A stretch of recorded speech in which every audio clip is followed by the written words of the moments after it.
রক্তের সম্বন্ধ।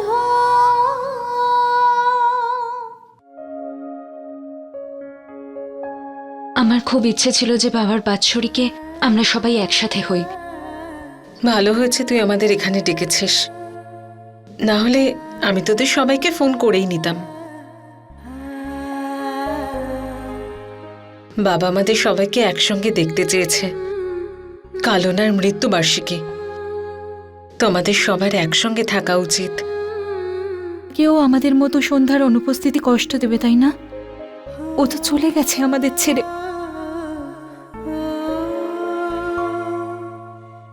সন্ধ্যাকে তো আমরা সবাই মিস করছি, কিন্তু বাবা করছে না, কারণ বাবা ওর কাছেই তো আছে, তাই না?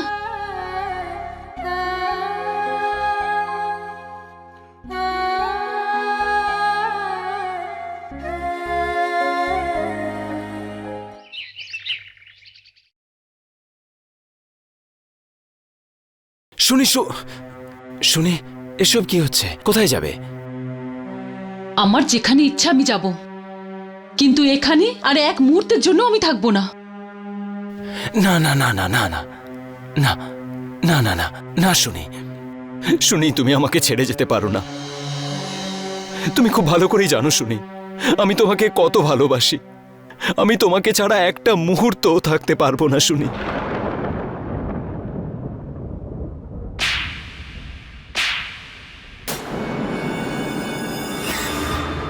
তুমি আমাকে ছাড়া নয়, তুমি তোমার কুকর্ম, নোংরা চিন্তা ভাবনা আর অসৎ মানসিকতা ছাড়া এক মিনিটও থাকতে পারবে না ডিকে জাগিরদার। আর বাকি রইল তোমার ভালোবাসা, সেটা আমি খুব ভালোভাবে বুঝে গেছি। তোমার আসল চেহারাটা আর তোমার নকল ভালোবাসার কথা। তোমার মতো একটা নোংরা লোক আমাকে শুধু কেন, এই দুনিয়াতে কখনো কাউকে ভালোবাসতে পারে না। আমি তো একটা পাগল যে এটাই ভেবে ফেলেছিলাম যে তুমি বদলে গেছো, কিন্তু না, তোমার মতন মানুষেরা এই দুনিয়াতে শুধরানোর জন্য নয়, বরং অন্যের জীবনের সাথে খেলা করার জন্য জন্ম নাও। আর এই কথাটা আমি এতদিন পরে বুঝতে পেরেছি। কিন্তু শুনি খবরদার, যদি তোমার নোংরা মুখে আমার নাম আর নিয়েছো, লজ্জা করছে আমার নিজেকে তোমার স্ত্রী বলে পরিচয় দিতে। আমি বিধবা হতেও রাজি আছি, কিন্তু তোমার মতন একটা মানুষের স্ত্রী বলে পরিচয় দিতে আমি রাজি নই।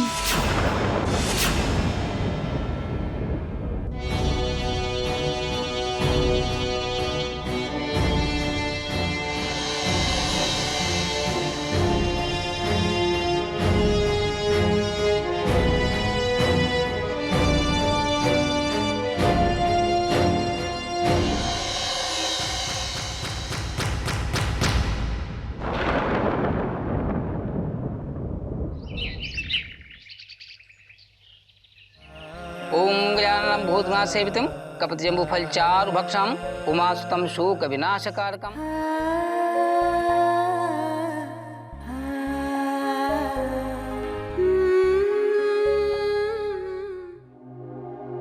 ডিকে যা করেছে তারপরে ওকে ভাই বলে ভাবতেও আমার লজ্জা করছে। ও তো সবকিছু সীমা পার করে দিয়েছে। বৌদিমণি, ডিকের তরফ থেকে আমি আপনার কাছে ক্ষমা চাইছি। না না পঙ্কজ, তুমি কেন ক্ষমা চাইছো? বিনাশকালে বিপরীত বুদ্ধি, এটা আমি তো শুনেছিলাম, কিন্তু এখন ডিকে সেটা দেখিয়েও দিল। এনিওয়ে, এখন আমি ডিকের ব্যাপারে আর ভাবছি না। আমি তো ওই সন্ধ্যার ব্যাপারে ভাবছি যে ওর মাথায় এখন কি চলছে। তুমি একদম ঠিক বলছো বর্দি। এই কথাটা তো আমিও ভাবছি যে 2 দিন হয়ে গেছে জ্যোতিদের বিয়ে হয়েছে, কিন্তু এই মেয়েটা আমাদের বিরুদ্ধে কোনো অ্যাকশন নেয়নি তো। কিছু বুঝতে পারি না এই মেয়েটা কি করে। কিছু বলে যখন তখন সমস্যা সৃষ্টি করে, যখন কিছু বলে না সব শেষ করে দেয়। দেখতে গেলে তো এখন সবকিছু শান্ত বলে মনে হচ্ছে, কিন্তু আমার মতে এটা কোনো বড় ঝড় আসার আগের নিস্তব্ধতা।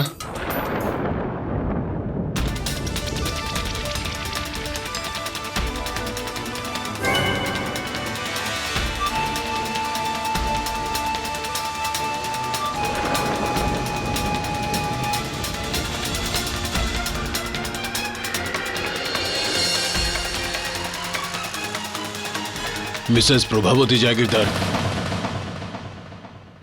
হ্যাঁ, আমার নাম বলুন। আমরা কোর্টের অর্ডার নিয়ে এসেছি।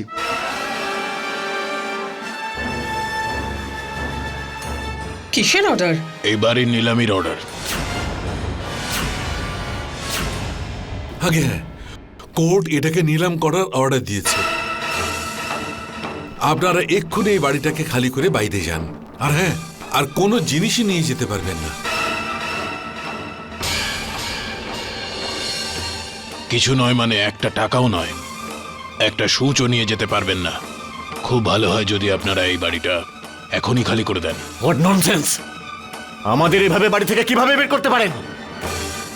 কে এই বাড়ির নিলাম করাচ্ছে? আমি করাচ্ছি এই বাড়িটা নিলাম।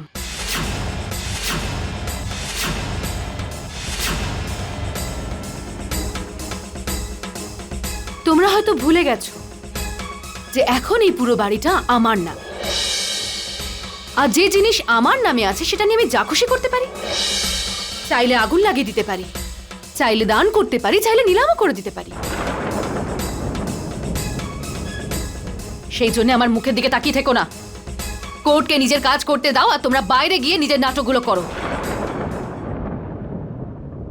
আপনারা আপনাদের কাজ করুন, এরা আপনাদের বাধা দেবে না। আমি বলতে চাইছি আপনাদের আটকাবে না। বাড়ির সব জিনিসকে সিজ করে নাও আর সবকটার দাম ঠিক করে নাও। চলো। Okay sir. 8 মিনিট দাঁড়ান। সন্ধ্যা, এটা তুমি কি করছো? এটা আমাদের পূর্বপুরুষের সম্পত্তি, তুমি একে নিলাম করতে পারো না। এসব করে কি লাভ হবে তোমার? শান্তি পাবো আমি, আর আমার বাবার আত্মাও শান্তি পাবে আজ। আজ আমার বাবার বাৎসরিক কাজ। 1 বছর হয়ে গেল উনি আর আমাদের মধ্যে নেই, আর এটা আমার তরফ থেকে ওনাকে শ্রদ্ধাঞ্জলি।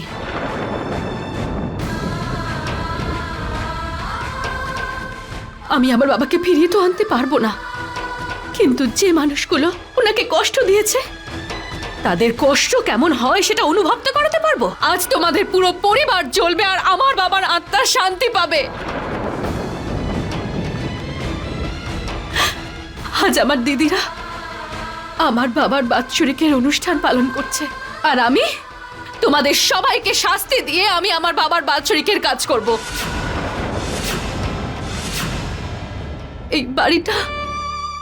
এই বাড়ি যেখানে আমি নতুন বউ হয়ে এসেছিলাম, আর যেখানে তোমরা সবাই আমাকে আধমরা বানিয়ে বন্দি রেখেছিলে, বিয়ের পর এই বাড়িতে আশীর্বাদ করে আমার বাবা আমাকে পাঠিয়েছিলেন, আর তোমরা সবাই মিলে আমার বাবাকে এই পৃথিবী থেকে সরিয়ে দিলে। এই বাড়িটা সাক্ষী আমার সাথে হওয়া প্রত্যেকটা অন্যায়ের, প্রত্যেকটা নোংরা কাজের। কথায় বলে বাড়ি ইট পাথর দিয়ে তৈরি হয় না, ভালোবাসা দিয়ে তৈরি হয়। কিন্তু তোমাদের এই বাড়ির প্রত্যেকটা কোণায় মিথ্যে লুকিয়ে আছে, তোমাদের নোংরা চরিত্রগুলো লুকিয়ে আছে, তোমাদের করা পাপগুলো লুকিয়ে আছে। এই বাড়ির প্রত্যেকটা কোণা থেকে আমার চিৎকার, আমার যন্ত্রণার আওয়াজ শুনতে পাই আমি। এই বাড়িতে সংসার করার স্বপ্ন নিয়ে এসেছিলাম আমি, আমার জীবনটাই শেষ করে দিলে তোমরা সবাই মিলে। একজন স্ত্রী প্রতিটা নিঃশ্বাসে তার পরিবারের সুখ চায়, আর আমি আমার শ্বশুর বাড়িকে শুধু অভিশাপ দিয়ে গেছি।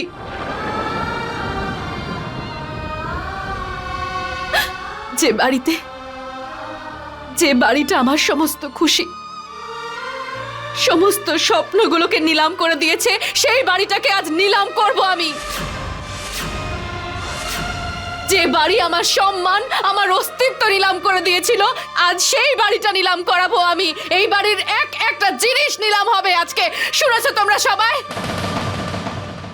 তার মানে মা আর আঙ্কেল যেটা বলেছিল সেটা সত্যি?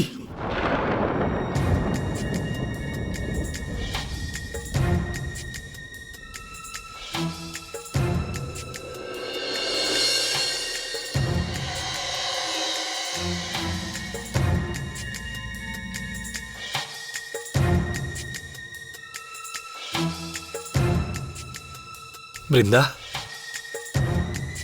তুমি সন্ধ্যা এত বড় প্রতারণা করলে আমার সাথে? কেন করলে এরকম? কেন করলে আমার সাথে এরকম? কেন? হাত লাগাবি না আমার গায়ে। এই হাত দিয়ে তুই আমার বাবাকে খুন করেছিস, আমার ঘেন্না করে তোকে দেখলে। হ্যাঁ, আমি সন্ধ্যা, সেই সন্ধ্যা যার বাবাকে সবাই মিলে খুন করেছো তোমরা। সেই সন্ধ্যা যাকে তোমরা সবাই মিলে মারতে চেয়েছিলে কিন্তু পারোনি। ও আবার ফিরে এসেছে কারণ ওর প্রতিশোধ নেওয়া বাকি ছিল।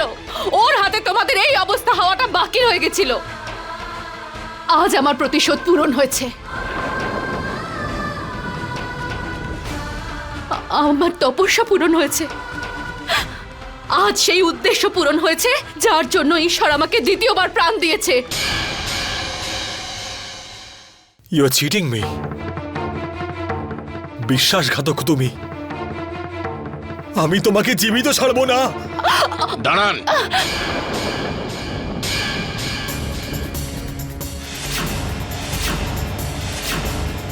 দাঁড়ান, অ্যারেস্ট হিম।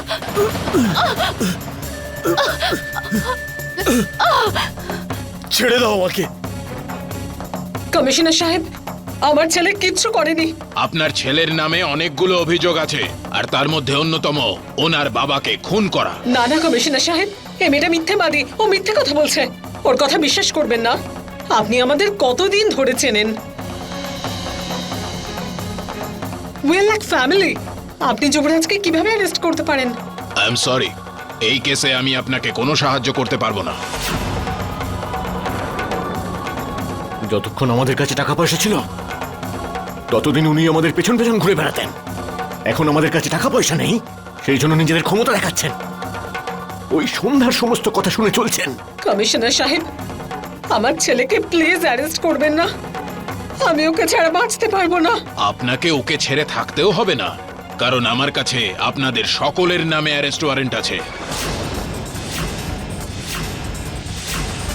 আপনারা সকলে মিলে ওনার বাবাকে হত্যা করেছেন, নীরজকে হত্যা করেছেন। দুজন চাকরের নিখোঁজ হওয়া আর 5 বছর আগে হওয়া গায়ত্রী দেবীর মেয়ের মৃত্যু, এই সমস্ত অভিযোগ আপনাদের নামে রয়েছে। কমিশনার বাবু, আপনি আমাদের গ্রেফতার করতে পারেন না। প্রথমে আমাদের লয়ারকে আসতে দিন। মিস্টার পঙ্কজ, তাতে কোনো লাভ হবে না, কারণ আমার কাছে নন বেলেবল অ্যারেস্ট ওয়ারেন্ট আছে। কিন্তু আপনার কাছে আমাদের বিরুদ্ধে প্রমাণ কি আছে? প্রমাণও আছে আর সাক্ষীও আছে মা। যে মানুষটা আজ পর্যন্ত আপনার সব অন্যায় আপনার সঙ্গে থেকেছে, আজ সে আপনার বিরুদ্ধে আমার হয়ে সাক্ষী দেবে আদালতে গিয়ে। আর সেই মানুষটা হলো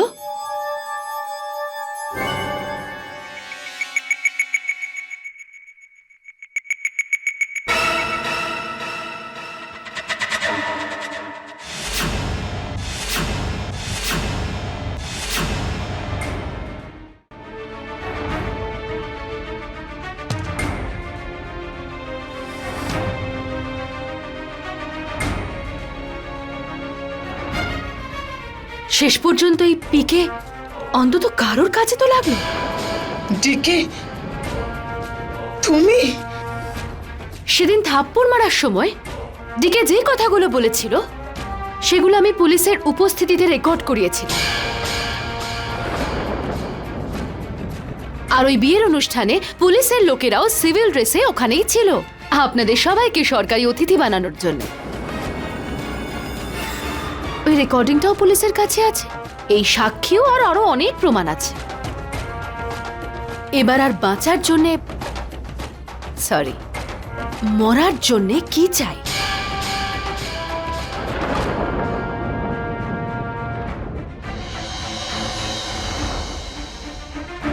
আরে ডিকে, ভয় পেও না।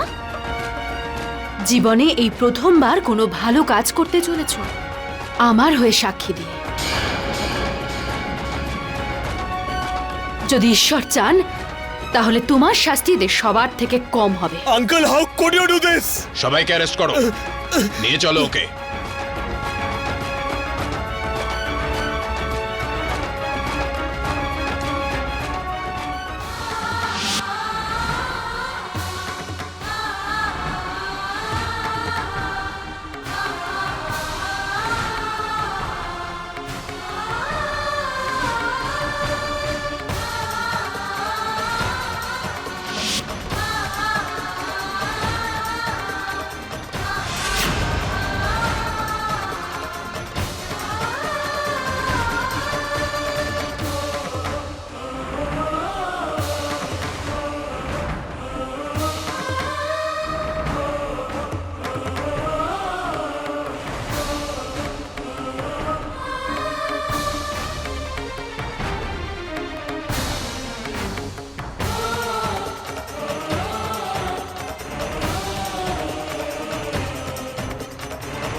মা,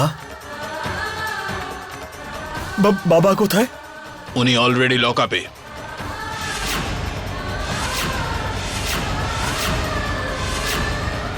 মিস্টার পুরুষোত্তম জায়গিরদার আজ সকালেই আমাদের কাছে গিয়ে সারেন্ডার করেছেন, আর উনি সব অপরাধ স্বীকারও করেছেন।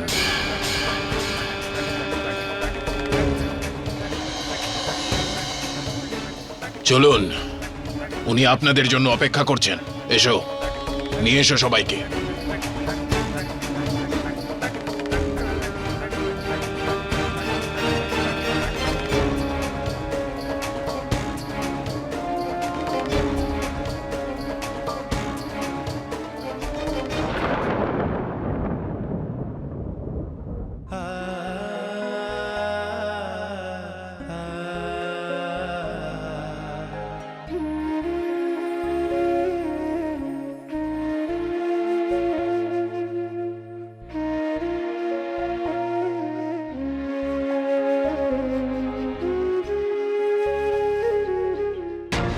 তোমার কথা কিন্তু ভুলো না সন্ধ্যা, তুমি তোমার বাবার দিব্যি খেয়েছিলে।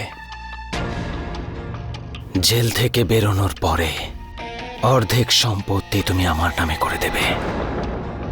দেখো, এই সব কিছুই আমি তোমার কথাই করেছি। তোমারই কথায় আমি আমার পরিবারের বিরুদ্ধে সাক্ষী দিচ্ছি। ঠকিও না আমাকে। আর হ্যাঁ, আমার শাস্তিও সবার চেয়ে কম হওয়া চাই। চলুন।